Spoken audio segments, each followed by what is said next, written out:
I'm Dr. Ann Kiessling, Director of the Bedford Research Foundation, a private, not-for-profit research institution with laboratories in Somerville, Massachusetts, a suburb of Boston. I'm a research scientist, a virologist, and a reproductive biologist who has studied semen transmission of HIV since the beginning of the pandemic in the early 1980s. Here is a slide showing the first electron micrograph of HIV in semen in 1983.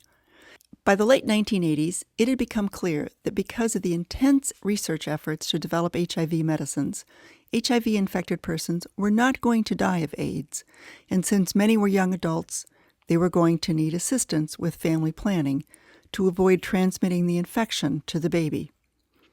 For HIV-infected men, it meant understanding HIV in semen and whether or not the sperm themselves were infected. We developed a sensitive assay for both HIV virus particles and for HIV-infected cells in semen specimens. We discovered 1. The sperm themselves are not infected with HIV. 2. The amount of virus in semen could not be predicted from the amount of virus in the man's blood. 3. HIV exists in semen both as free virus particles and as HIV-infected cells. And 4. The amount of HIV in semen varies greatly from specimen to specimen. Therefore, each specimen to be used for fertility procedures needs to be individually tested. The testing method that we have used divides the semen specimen into 3 parts. Sperm from half of the specimen are washed and cryopreserved, which means they are frozen to stay alive, and they are put in a quarantine tank. 1/4 of the specimen is fixed by standard pathology lab methods to look for HIV-infected cells. 1/4 of the specimen is used for the HIV test itself. The HIV testing system is a sensitive research assay developed many years ago. It involves several steps and takes about a day and a half to complete.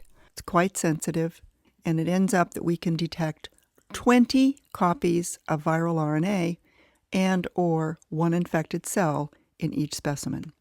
Using our research assay in the early 1990s, we studied a dozen men who were willing to come to the laboratory to produce a semen specimen approximately once a month for almost a year.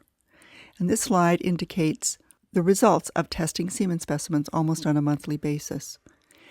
Patients number 1 and 2 were not on any antiviral therapy.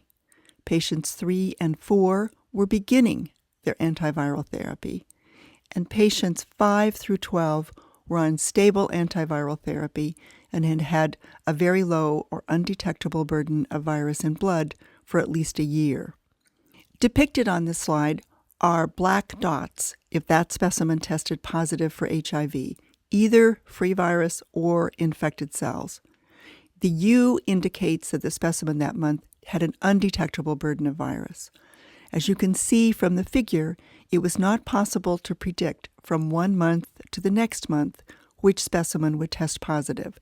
It seemed to be independent of whether or not the man was on antiviral therapy. It became clear that each specimen to be used for a fertility procedure was going to have to be individually tested. The Special Program of Assisted Reproduction, SPAR, was developed in the mid-1990s with the help of a couple of colleagues, Dr. Robert Eyre, a urologist, and Dr. Paul Winnig, a gynecologist. The plan for the program was to house it in a public charity because of the research and climate surrounding HIV at the time.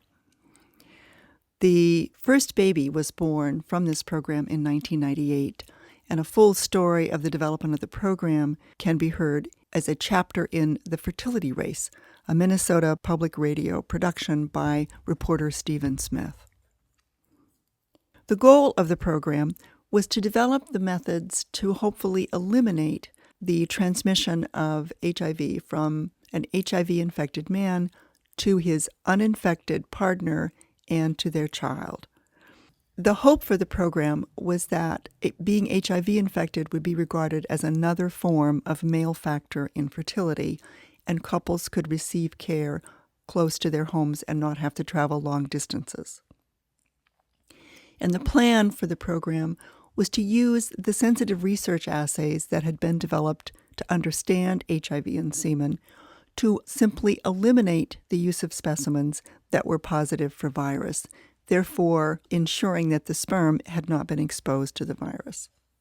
For several years, our medical team performed our own assisted reproductive technology procedures because throughout the country there were only a handful of fertility clinics that would assist our couples. However, by 2007, the American Society for Reproductive Medicine awarded the SPAR program a prize paper at their annual meeting. This was in recognition of the years that we had spent developing the methods to allow couples to be cared for in fertility programs close to their homes. From 2000 to 2006, 608 semen specimens from 262 men had been tested for HIV. 107, that's 19% of the semen specimens tested positive, and they were discarded. Sperm only from specimens with an undetectable burden of virus are used for the fertility procedures. 151 couples proceeded to assisted reproductive technologies, establishing 69 pregnancies. 62 babies had been born by the end of 2006, 10 sets of twins. From 2007 to 2011, 826 semen specimens from 368 men were tested for HIV. Although antiretroviral therapy had been in common use for almost a decade, still 18% of the semen specimens tested positive for virus, and they were discarded. 172 couples proceeded to assisted reproductive technologies during that time frame, establishing 87 pregnancies. 96 babies were born, 4 sets of twins, 1 set of triplets. As of March 2012, the SPAR program has 56 collaborating fertility clinics, mostly in the United States and a few in other parts of the world. 157 babies have been born, with currently 11 ongoing pregnancies. All moms and babies have tested negative for HIV. For help or for further information about the SPAR program, you can email us at info@bedfordresearch.org or visit www.sementesting.org.